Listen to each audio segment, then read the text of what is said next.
cards, but we can give you, we can write a Regis number on here. It's no biggie. Regis? No, his contact info's on here. Got it. So recording. So. I'm supposed to say hello and to give hugs, but she won't be able to. Okay. Okay.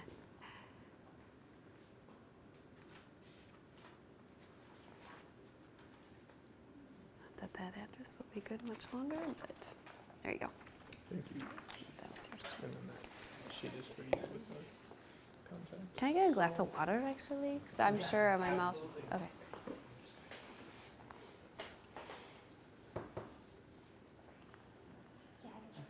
So everything's got rolling, and then if you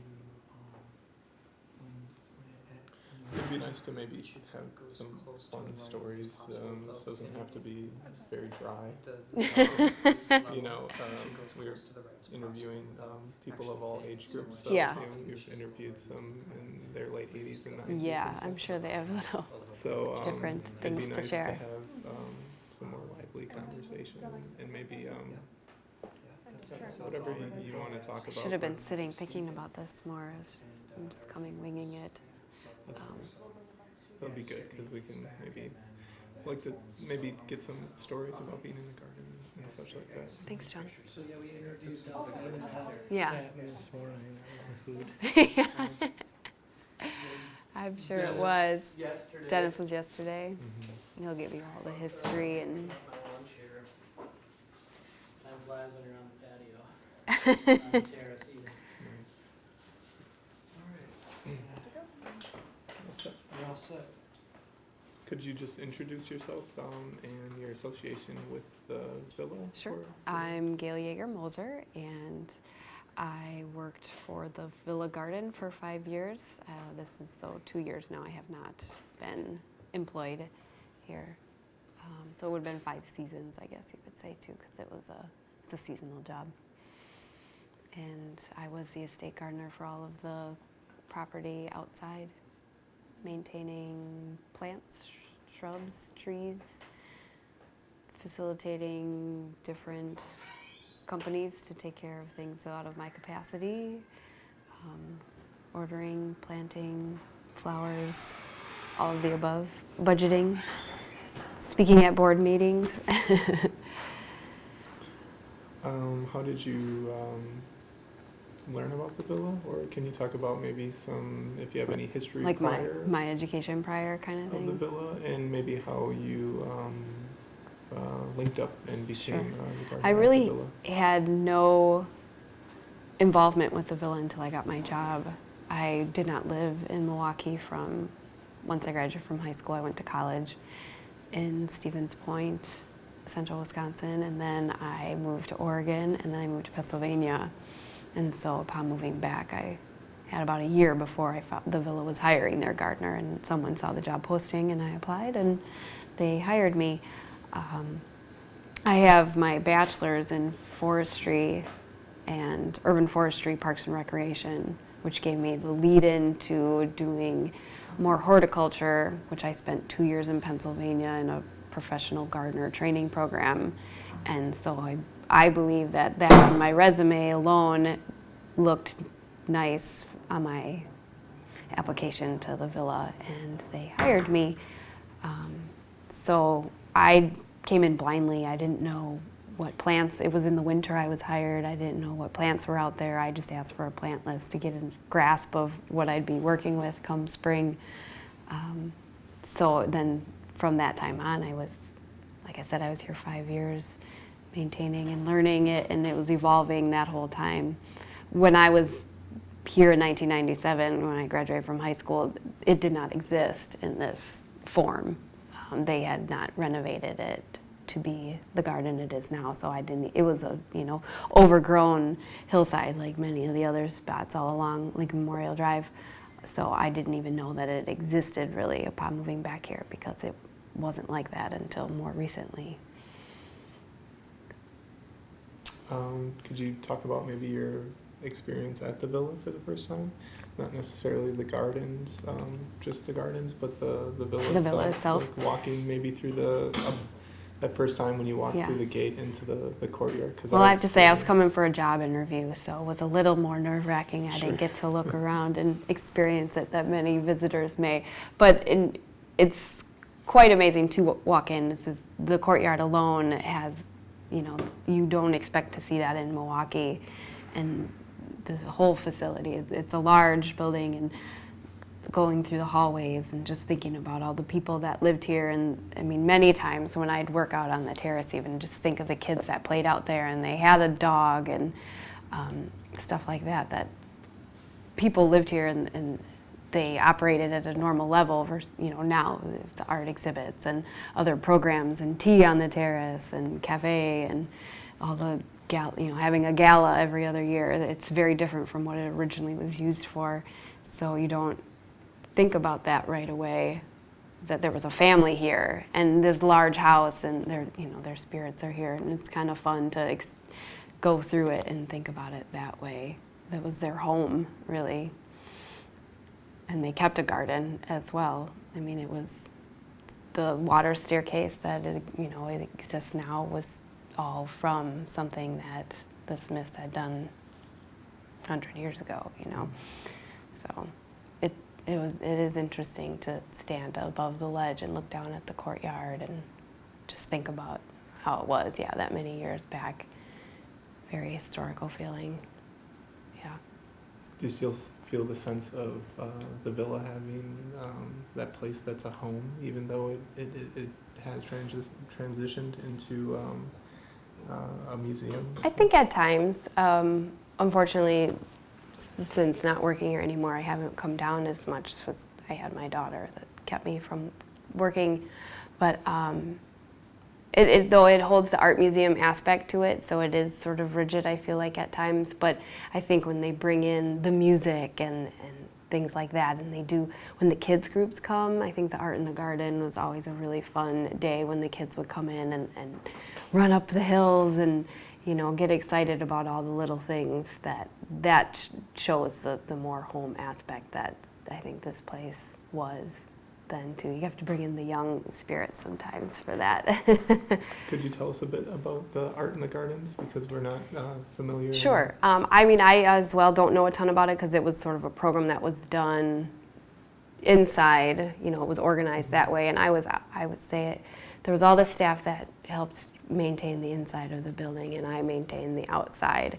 And obviously, since it was Art in the Garden, they came out, and it was school groups, and I'm not sure what schools they came from and stuff, but middle school, so they were age 10 and down. I'm not even sure about that, but they would come out and they'd have projects where they'd have to do a watercolor of some aspect. They'd go to the lower garden, and some would do of the house, or they'd do the arches of trees or the fish pond and things like that. And they got to explore and find what piqued their interest about it. And I'm sure they got a little bit of historical lesson and whatnot, but I think it mainly was to immerse them into the natural space and create art from that as well. And so at times it was like, they're in my way, but otherwise it was fun. A lot of times I would just then stop working and let them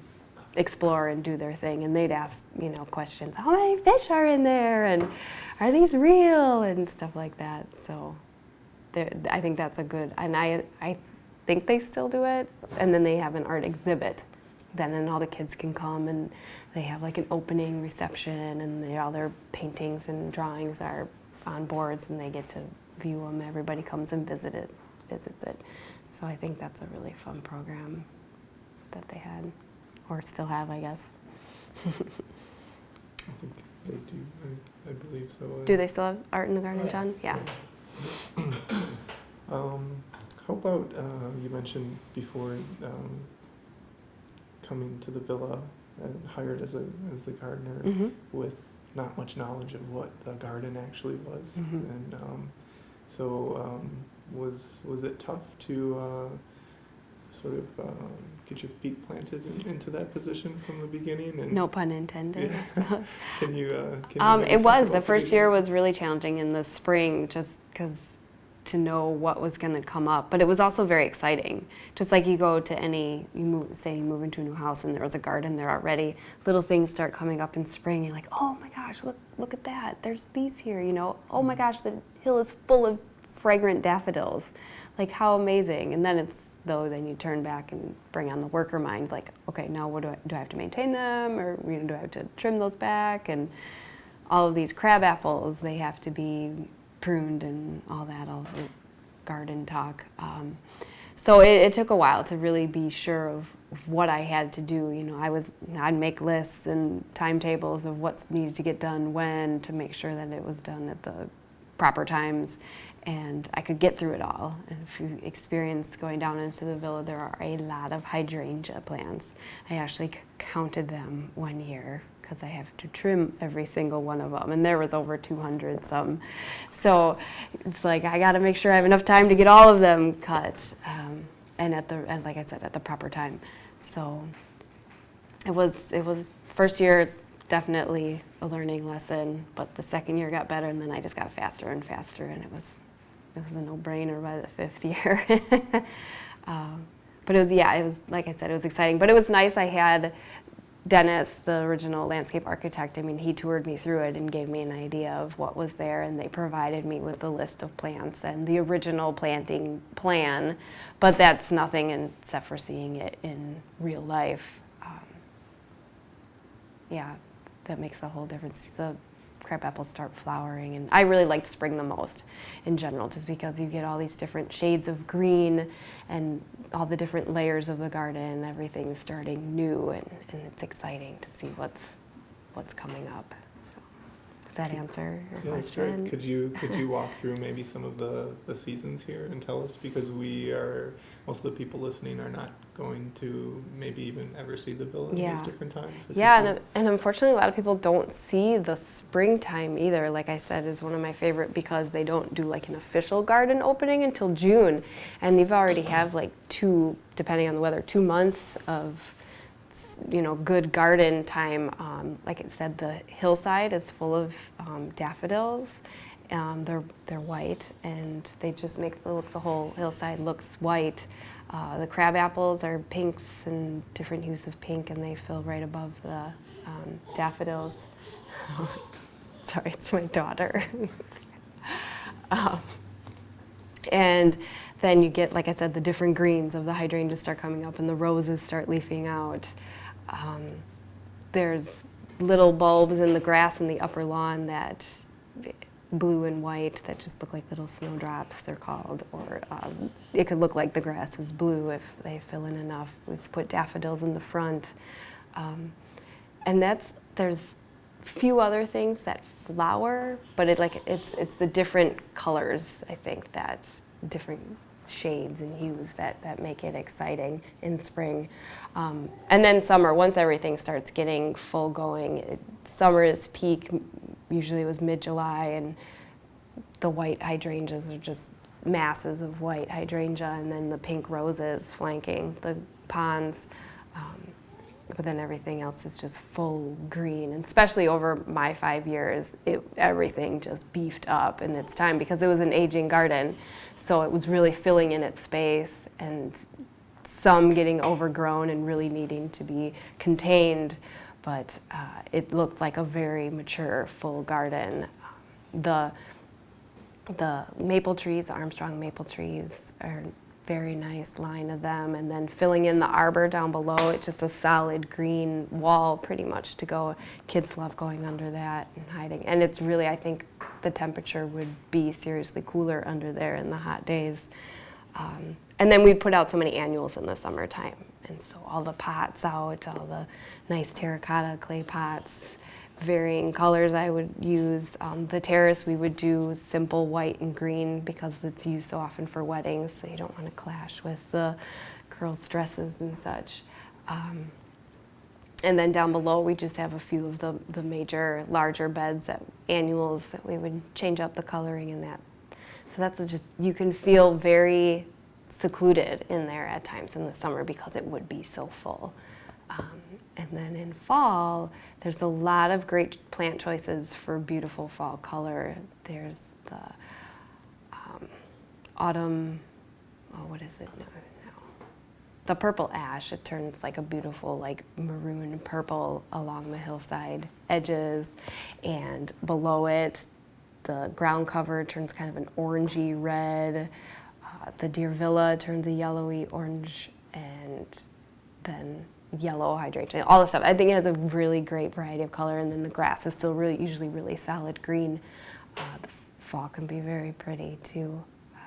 And then winter, because of all the different structures and stuff, having good snow coverage over the statues of Hercules and Mercury, even out here, like you just get a nice blanket of snow, some really beautiful pictures. And then with the Crystal Lake behind you, or a nice blue sky, I've taken fabulous photos here. And it's just catching that right day when the sun's in the right spot. And even great sunrises, I would come in fall when the sun was starting to rise so much later. I'd come so early and catch a little bit of, changing color across it and get it backlit against some of our annual grasses and stuff. Is some really pretty things. We have been here shortly. This is maybe our 4th or 5th day here throughout from the past week. And most of us, our first experiences here, other than a few of us that live in Milwaukee. Yeah. Like I grew up seeing it from Lincoln Memorial. Sure, and that's people that walk by or drive by, you don't I can't necessarily imagine, see it. telling the stories of actually being here, because we had such a great time when we were here full day, and getting to see the seasons. It was really great. There's one something that good we thing don't get to about the see. job. I mean, often you take for granted your job. You don't realize, what you are in. And many people, when they'd find out I was a gardener here, they were in such awe. And I'd be like, oh yeah, I'm the gardener there. And then, but there'd be the days that I'd be walking down and have to stop and be like, the lake is beautiful. It's fairly quiet. And, you can hear birds, or when the dragonflies would be coming in, you'd be like, yeah, this is a pretty nice place to be. John mentioned before there's some animal friends that there's a few. come back a couple years during Yeah, your experience. there's a number of years. There must be on a property next door, a den of fox, and there were baby foxes then that came through, and you wouldn't see them often because obviously they'd be very scared of us, but you'd see mama standing on the water stairs or something as I'd walk out up top and be like, oh, there she is, and see a few little, I think they're called kids maybe, running through. They also then like to I'd find birds as a result of the fox and stuff.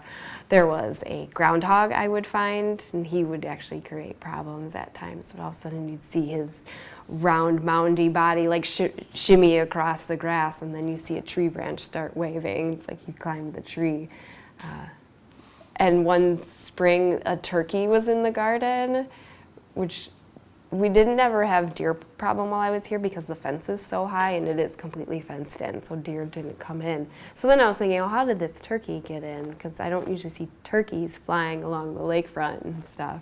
That was pretty funny. I look over as I'm trimming in like an early April morning, turkey. And then we, as part of the garden, had koi fish in the pond below. And numerous years they would have babies. There were 3 main adults, and then they would have a few offspring.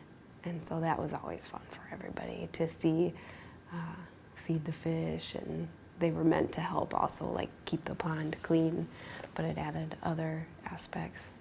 The birds, there are goods and bads with the birds. I've had bad times with the birds, the grackles being very territorial, or they're nesting, and I would be almost attacked by them getting close to their nests in certain trees. I wouldn't walk to a certain part of the garden for a couple of weeks knowing that they'd start squawking at my head, We also had a mourning dove or whatever that would always nest over the lights in the courtyard. She was fun, but also see some really pretty birds and hear them chirping. They would hang out in the arbor. And then one of my two favorites are, there's a time of year where either the dragonflies are migrating or there's so many mosquitoes in the air that they just swarm, and not a bad swarm, they would just there would be tons of them over the hillside, and you could stand above and see them. And then if you walk down below and you walk through the rose beds, they would all like flitter up out of the rose bushes, and they were beautiful. They were large dragonflies, and they'd be like electric blue and greens and things like that. And I really enjoyed seeing that, as well as the monarchs would migrate through sometimes, and there was a year we had a bunch of butterfly bushes, and they absolutely hung out around them, and I got great photos of them too. And certain annuals we'd plant would attract the monarchs or other butterflies, so we'd have a good crop come. But it hit or miss, it wouldn't happen every year, it all depended. So yeah, those were always nice times. Make me reminisce, like I'd want to come back. I got a really great picture of one of the red foxes. Mama was sitting to the side during a volunteer day. And we were like, look at her. And she just looked at us. And she was so pretty. Nice fluffy tail, beautiful red. And then they'd just skitter off to next door somewhere.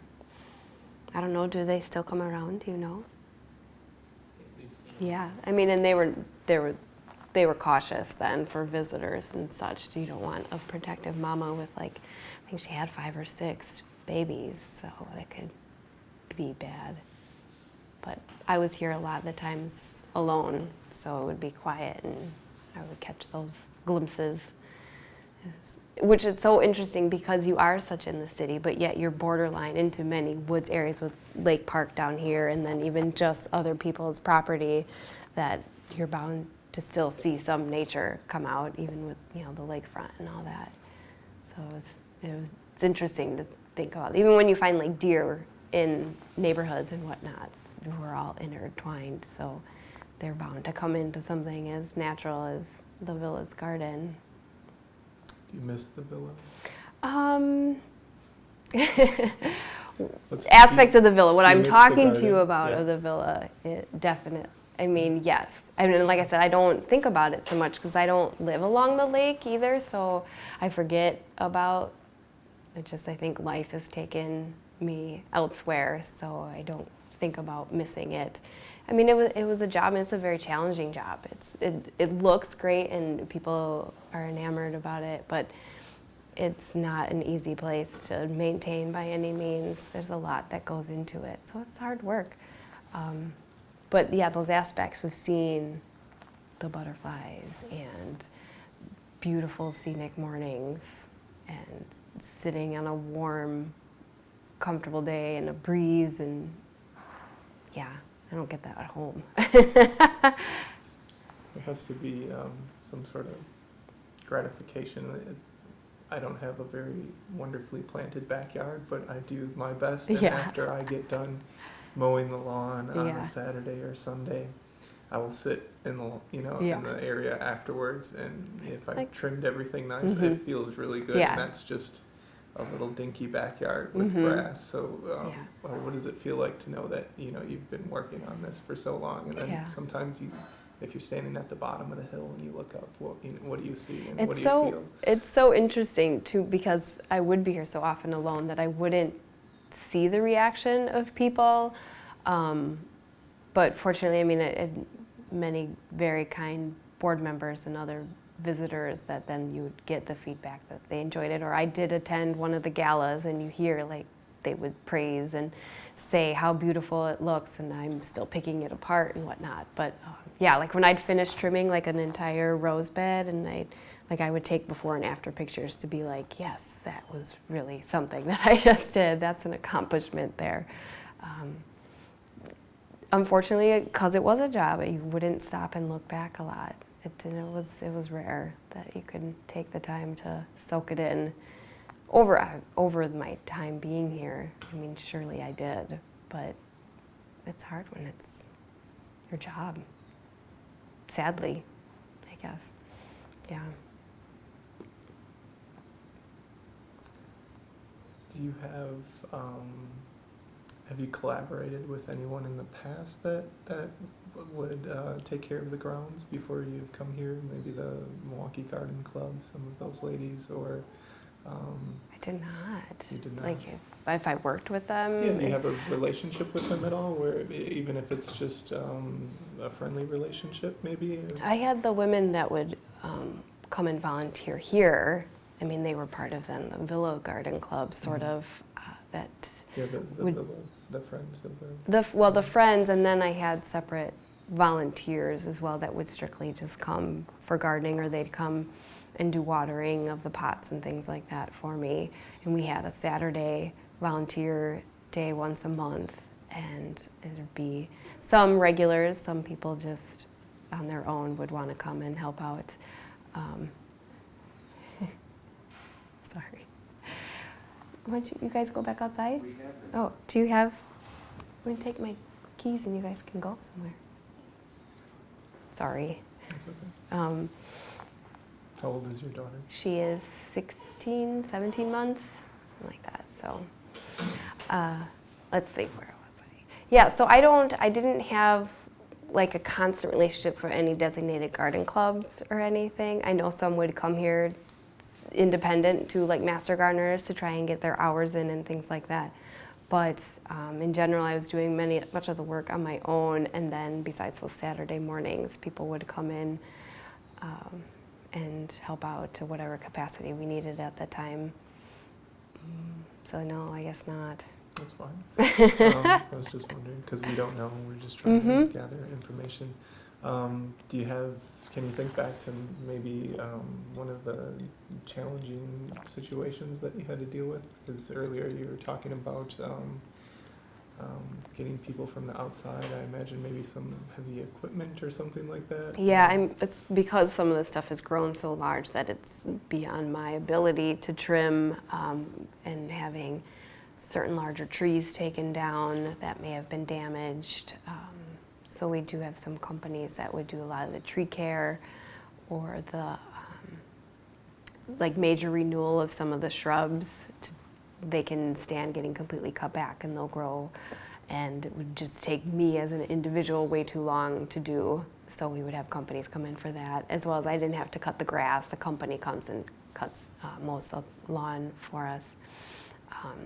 And we have like the sprinkler system and things all like that that I had to coordinate with other companies to take care of for us. I'm trying to think. What was the question? Just maybe wondering if there was something that you had to conquer, some sort of hardship in the right. garden, maybe that. Well, 2007, the major rains that we had here wiped out some of our gravel pathways down below, like completely, like it was a ravine. I walked in and I really wanted to cry because I thought, what am I gonna do with this? It's gravel pathways that wrap around the fish pond, and the way the water ran down the hill, because it's such a major pitch, it was just flying down there, and it just dug right into the gravel, scooped it out in essence, and took out all of the lower soil and subsoil and dumped it to the bottom of the hill, really at the base of the pond onto the grass. And I mean, in essence, it could have made walls collapse. I mean, in the sense of a garden, that's something that you don't want to happen. So I had to try and brace it, which wasn't too bad, and then it wasn't going to be able for me to just shovel every bit of soil and stone back up into the hill. So I had to get a company to come in, and we took bids and whatnot. They had to come in and renovate it almost, and that was something nature did itself, and nothing we could really do about that. Maybe some different drainage system or something to help facilitate the water down the hill. But if you recall the rains that year in June, it was so much at one period of time that everybody had water issues, so we weren't alone in that. And we had some trees die, that we had to take down trees and things like that, or they'd fall from storms and branches and whatnot. Some winters with really heavy snow, a lot of the evergreens would be toppled over and have to get them cabled in, or one broke off kind of thing. You just never know what's going to happen with nature or really droughty summers. I can't imagine what last summer was like with it being drought and 100 degrees. That would be a lack of water would make the job really, really challenging. Trimming some of those bushes down there are very hard too, to make everything clean and trim. Can we have your take on the villa and the relationship to the water, meaning the water of the lake? Yeah. The water and down the stairs, Sure. the water in the courtyard, Mhm. even maybe being out there when it rained yesterday. We were here and Yeah. we had a little downpour, but the sun was still out. And we gathered in the courtyard and watching the rain come down. There's Yeah. a rainbow over the Wow, lake. that must have been nice. It was pretty beautiful. And have that protection of the courtyard. I mean, that shows one aspect of that's really neat, that you can be outside but not out in the elements. I mean, it's, if not obvious, that water is a big feature in the garden. We have the fish pond below, then the very eye-drawing, I think, water staircase is, and it even starts even above that with the little grotto water feature. And and it's meant to feel that the water is all revolving to get as one. And it's my understanding in the past that the water was drawn from the lake, like this is Smith when he had his water stairs, it's drawn from the lake and then dumped back into the lake. Like it was that sort of system. Now it's all kind of contained into one mechanical basin, but it is all very water revolved around. And then the fish pond, even with the fountains and things like that, it's just the few fish and then the mountain or the lion head that fountain the water through. And then up top here with the lion's head with Mercury and the ponds, I think that draws a lot of attention to, I mean, most people have tried to explain to them the Villa Terrace, what is that place? I'm not sure. Well, you know that place with the water staircase down the center of the hillside. Oh yeah, I know what that is. I think it's something that then is connected to it, that they understand that's where it honestly comes from. So without that, I don't think it would be the same by any means. So hopefully it's working. I'm trying to think any other water aspect. And like I said, because it's by the lake, it was at one time meant to all be connected.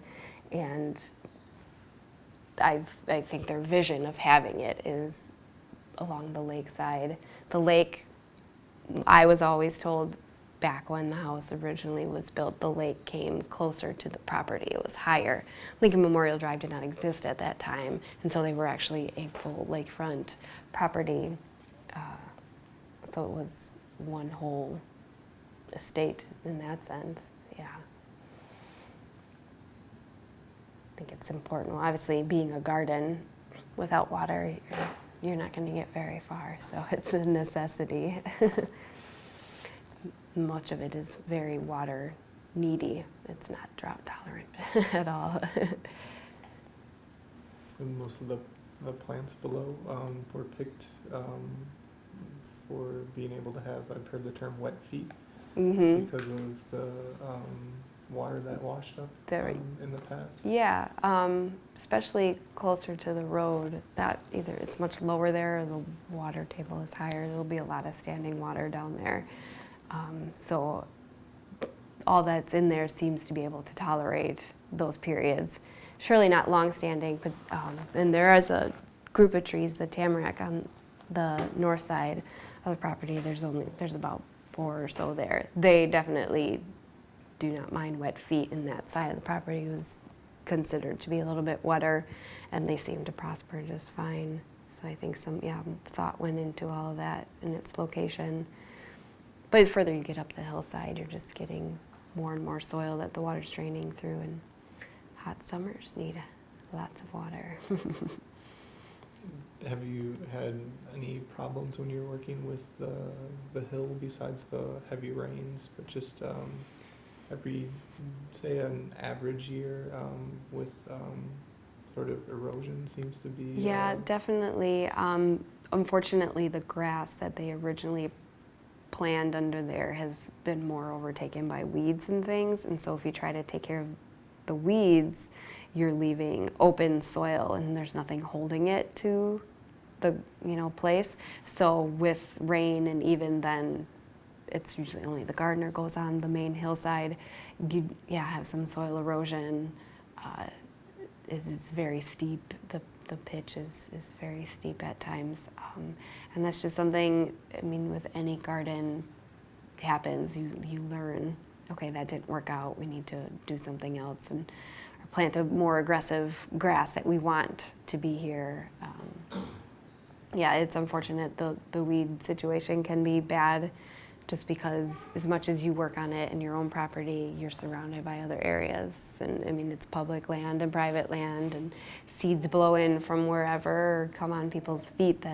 That's probably the biggest battle that will always be, is thistle and garlic mustard and all that stuff that will always be in existence, and so they will always keep someone employed, and if they want to keep it neat and trim. So yeah, the hillside in general is challenging, and because of the steepness, to trim the trees that are on it, to trim the bushes on the side, are all a challenge to do, because you have to figure out what tools and equipment you can use safely and how you can reach them. So the hill is one big challenge. Do you think you learned a lot during your experience at the villa for gardening? Was it a very much so. eye-opening experience? Yeah, well, I mean, to all different aspects of gardening, having to with planning and maintaining and what equipment to use, and scheduling and working with other companies, and with the original architect. I mean, Dennis was still very present in what he wanted to see done, if we had to fix an area or we were going to renew an area, what his vision was. So even things with budgeting and money, whatnot, it's always an aspect of the job. But yeah, how, if I tried a certain method with a plant and that didn't really work, I'd have to explore other options. And it definitely was a great experience. I'm glad that I have that under my belt, that I've done that. So I wouldn't, be mad about having this job by any means. You learn a lot.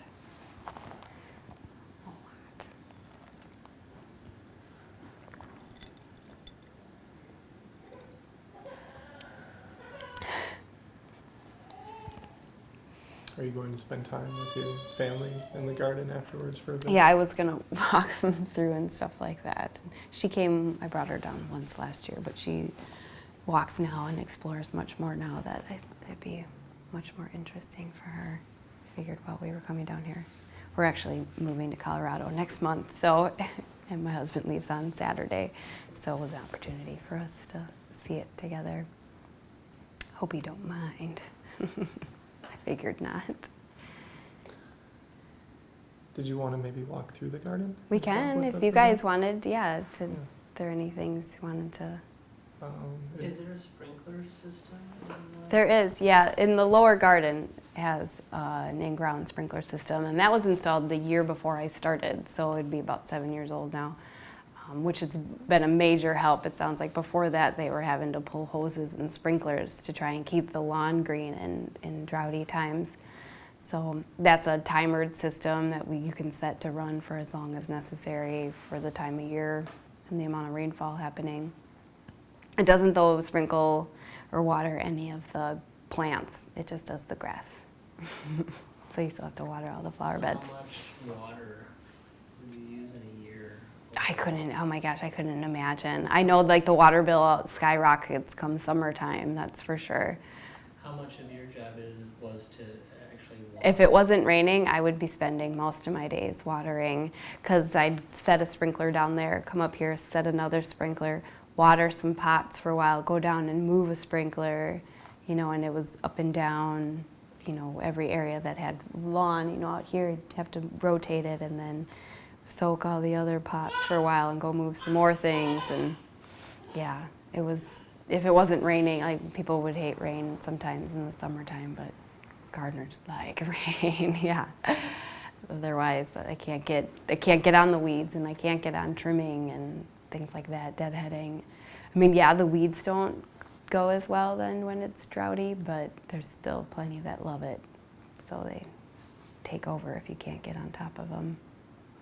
Did you have a sense when the Smiths owned it, when it was original residents, how they would have watered the garden or how they would have tackled?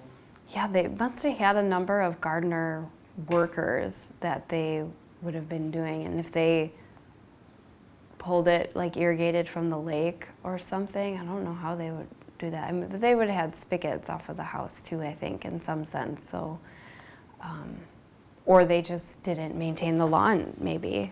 That wasn't a priority if they didn't have the capacity to do it. Maybe it just didn't be peak green like they would like to see it now. I'm not sure.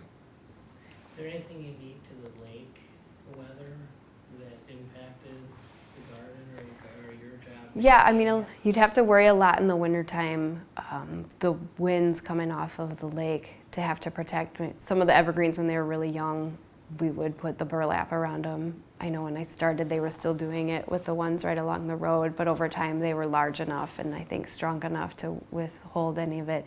But yeah, and other certain, you know, the lake effect snows sometimes were greater along here than inland more and can be much wetter, and so that weighs down on your evergreen plants.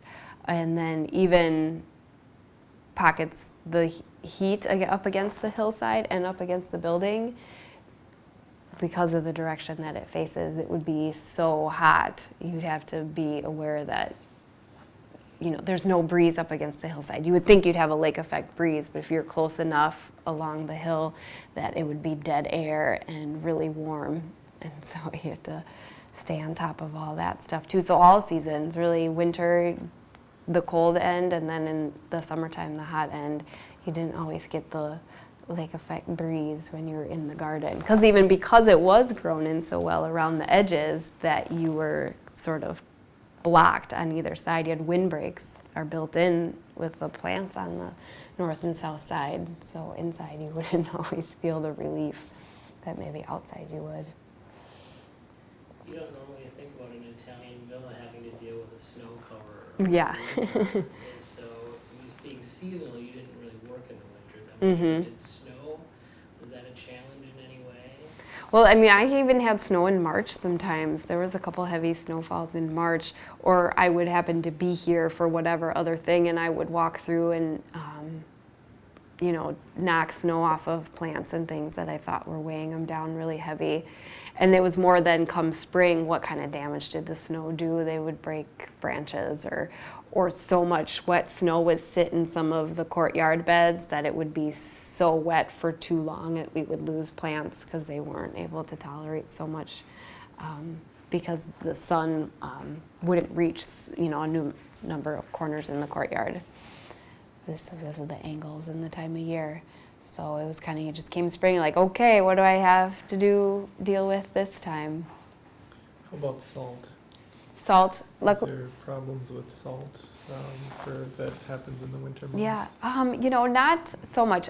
The biggest concern always was out in the main driveway with those beds so close to the road, to like the driveway coming in, any of the stuff that the snow plowers would use and everything. But we, down below, not so much have to worry about that, which is good.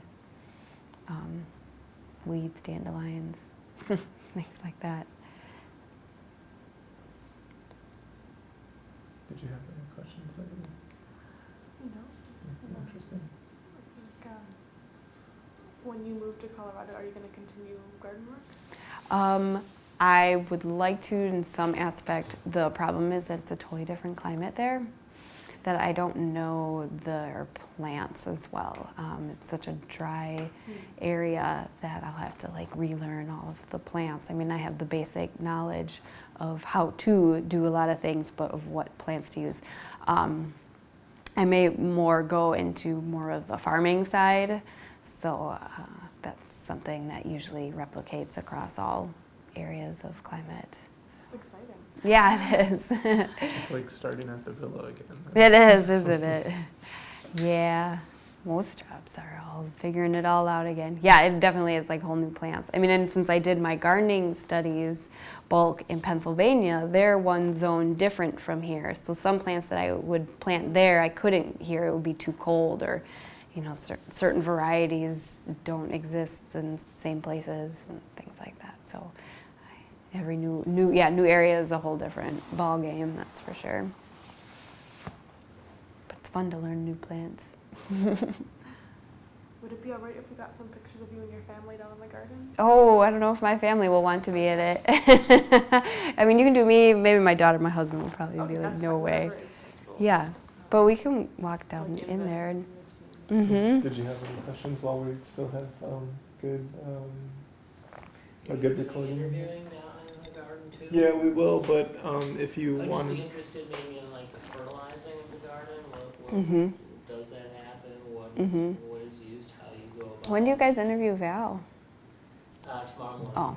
Yeah. I mean, she'll give the best of what happens now. I mean, I obviously can tell from when I was, yeah. Differences or- And I tried to follow sort of what already was in plan. The grass we just fertilized with Milorganite, which is the, you know, locally remade, yeah. And they actually gave it to us for free. We had sort of a deal when they originally did the garden. They set up a deal with Milorganite, and we were able to get, you know, a pallet every couple of years for free. If you don't mind, can you explain what it is? Milorganite is Milwaukee sewage transformed into a pelleted, usable fertilizer, slow release fertilizer form that's sold in garden stores all over. So it's a good way to reuse your waste. And I mean, it seems to work fairly well. I mean, that along with watering is going to help your grass. And we use just like rose tone, more of a natural fertilizer on the rose bushes. It has all kinds of things in it. I couldn't even say. It's a whole list of ingredients, but not as chemically. We did at times have to use chemicals for some weed killing and things like that, especially the really noxious weeds, the thistle and whatnot. And I would do a little bit of Miracle Grow here and there in the pots to boost them to start out with, but other than that, we didn't really use a ton. I would take some of the waste from the fish pond, and you know, I'd always tap that in the rose bushes. Any fish emulsion is always really good too. You want to go down in the garden? We did. Well, we're gonna go down again. Good. And I guess just in closing, Mhm. I know the villa used to do some work or collaboration with Will Allen's Growing Power. Mm-hmm. Can you speak about what that was? Yeah, all well, about? they were always nice. They would overwinter our koi fish, since they couldn't stay in the pond. It's not an all-season pond. They would use them in their systems at Growing Power of their growing of lettuce system, where the fish then were at the bottom of it in essence, and so then their water was then recycled up towards through their plants, and they had a whole kind of vertical system that then that water from the fish with their waste and whatnot in it would help fertilize the lettuces and everything, and then they would feed the fish, and so it kind of just kept cycling through, and then we would just get them again in spring and take them back in fall, which was really great. And a lot of times too, they'd have pond plants and things like that for us. So it was just an exchange. There was, you know, no money was exchanged in that. It was just a sort of barter type system because everybody benefited. And if our fish had babies over the winter, we'd be like, well, you guys keep yada yada amount of them, and we'll take, you know, the 5 back that we had before and stuff like that. Or if they had like a dozen one year, and so it's like, well, we'll take another 7 or so, and you guys can keep them. And then they, you know, continued on and on. So everybody really benefited from it, and that was a really great relationship to have, because Growing Power is a really great company, or I don't even know if you call them a company, organization in the city to have a relationship with. So that was always really good. Anything else? I think we captured a lot. It'd be nice to just walk through Yeah. the garden with you and maybe talk about some of the things you see, maybe if they strike Maybe some I haven't seen it memories. since last year, so we'll Even see. your reaction would be nice to gather. You want me to carry this? Yeah. Is Yep. this going to be the best way for us? When you just monitor it and see if we're at that 3/4 level while we're outside? Do you want me to come with you or no? Yeah. Yeah, that's what I was gonna do. Okay. I was unsure if we were gonna use the mic out there still or just Oh. use the Zoom recorder by itself. Cause I think it's better to keep it on one file. okay, Just keep it going. I'll check the quality. Make sure. Do you mind if my child will probably want me to carry her? Is that going to be a problem? Back to Okay. Charles. Okay. So we've had staff here till 5. Okay.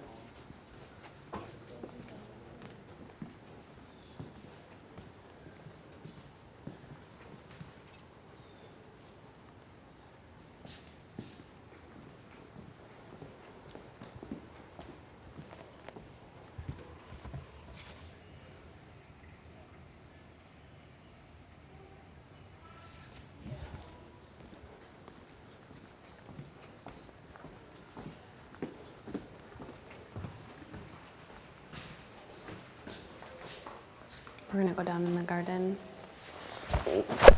I told you could grab the keys to go get. I'm locked out. Oh, well, you could have unlatched it. She ran Yeah, really. Into the pee. she's the one who Don't. do it and then she went back. I just couldn't stop her. Whoa, what's that all about?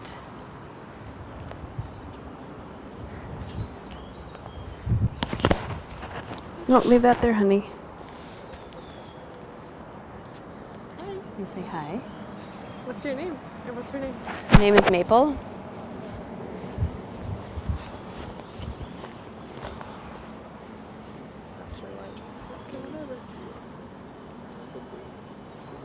No, we went all the way down through the.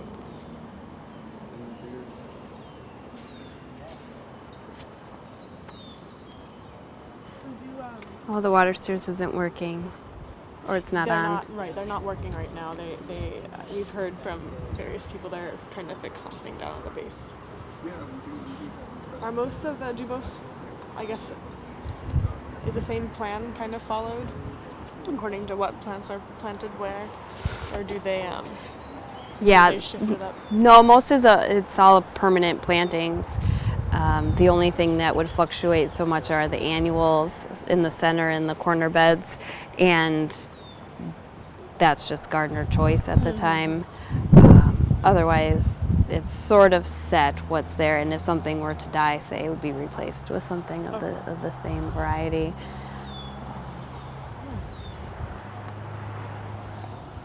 Do you want to go all the way down? Thanks, Gail. Yeah, you're welcome. Thanks so much for this.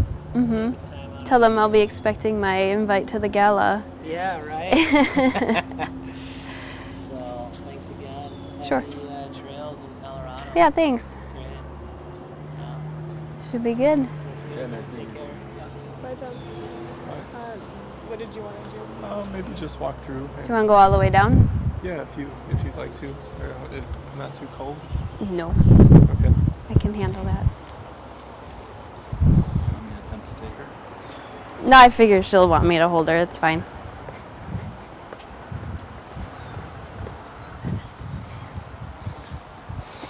Yeah, so in like the lavender and some of the other herbs up top, they had tried to go off of the idea way back that it would be used in the kitchen or somewhere in the house, and so it was something they can just clip and take in, which they may have done in the past. And so we got a donation from the Herb Society, and so we added a few different things here and there, and we added this. There's one on this side and that side, lavender beds, to help use their money and then bring in some herbs and also have it sort of replicate maybe what happened in the past, what they would use it for. It smells great. One thing we didn't talk about were sort of aromatic plants that are planted in the garden. Mm-hmm. There are different smells throughout the season. There. Hi, Val. How are you today? Good.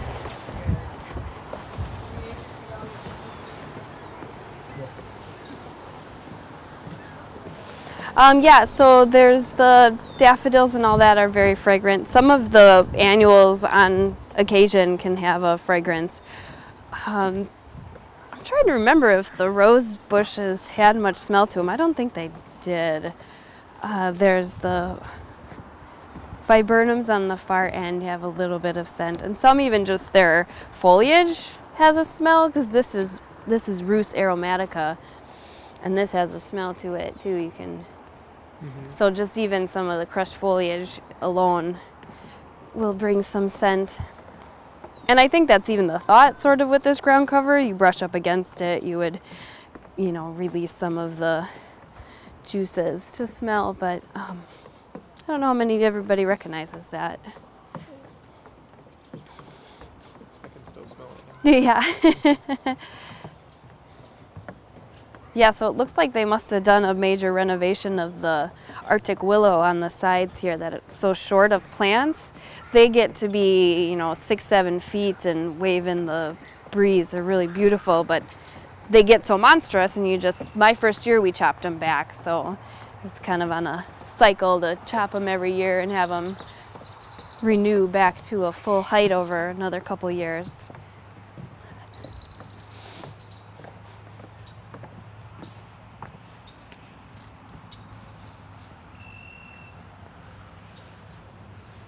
Yeah, so all these are hydrangeas, and they'll probably one more month and they'll be large, big as my daughter's head here, flowers on them. What, you want to run? No?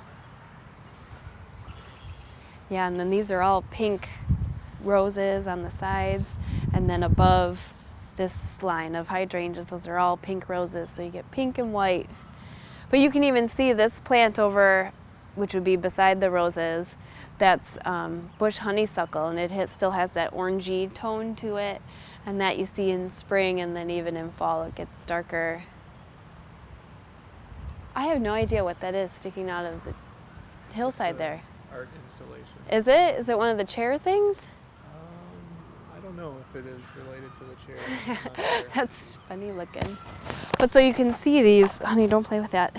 You can see these evergreens here that are all flopped over. That's probably from last winter. It's one of the challenges I'm sure she's had to deal with. And these are the pathways that I was talking about, that it all was at the base of the hill here with the rainstorms. Not fun. Was the pond here always in working order when you were? Yeah, it was. The mechanics and stuff, the filters and whatnot, I think have some issues, and then water leaking, kind of into cords and that might be reasoning it's down. No, he's down aside. Which portion of the garden was your favorite to spend time in, Favorite even if it was work?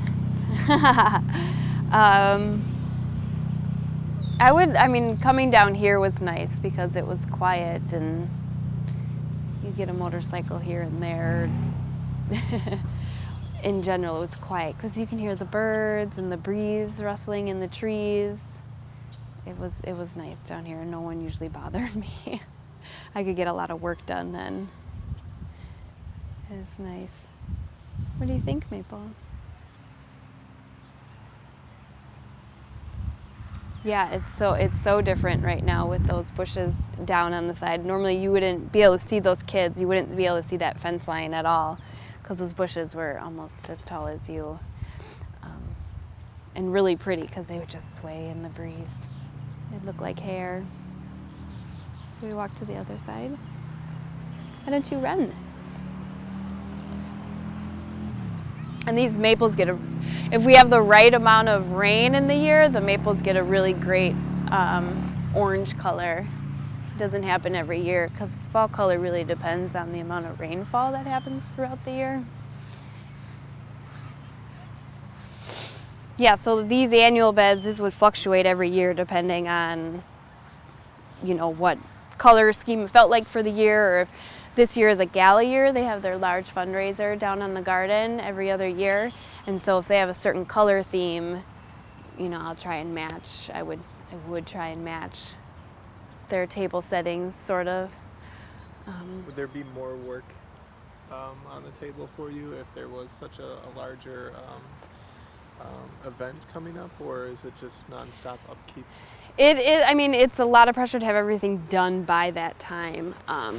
You know, having all the bushes trimmed by mid-July, which otherwise you would maybe have, you know, another couple weeks or so of summer that it would be forgivable to not be fully trimmed by.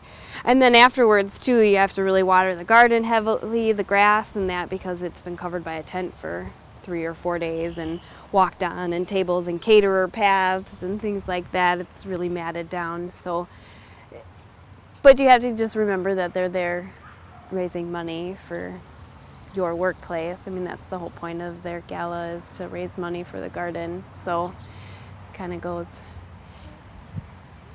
with the territory. Does your daughter maybe want to walk underneath the... You know, if I can get her to get down. Will you get down and run? There, go hold my hand. Come on. Maybe not.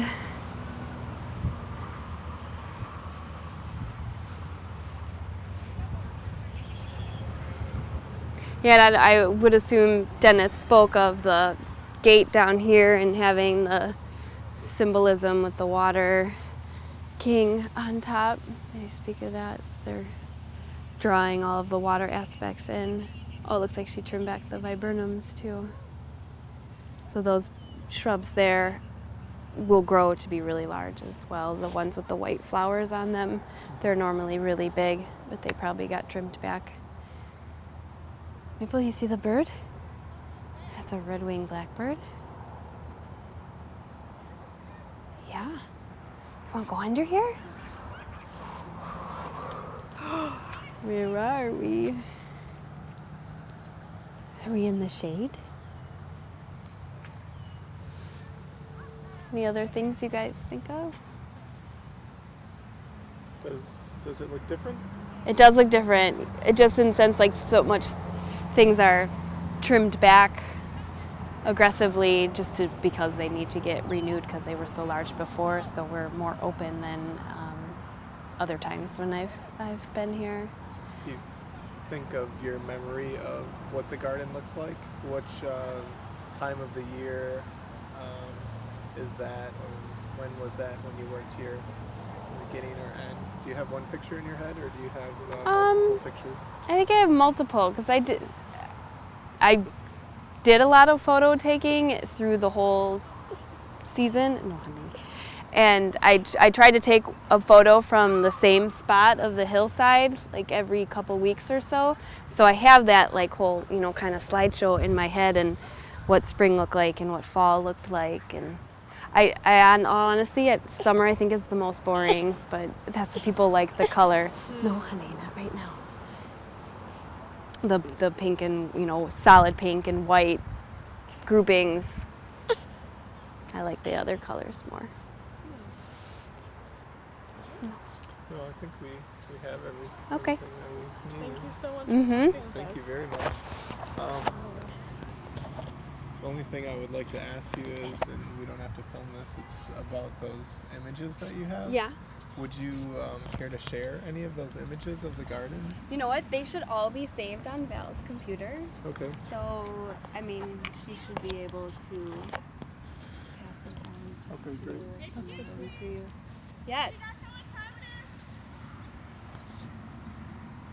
310. 310. You got it.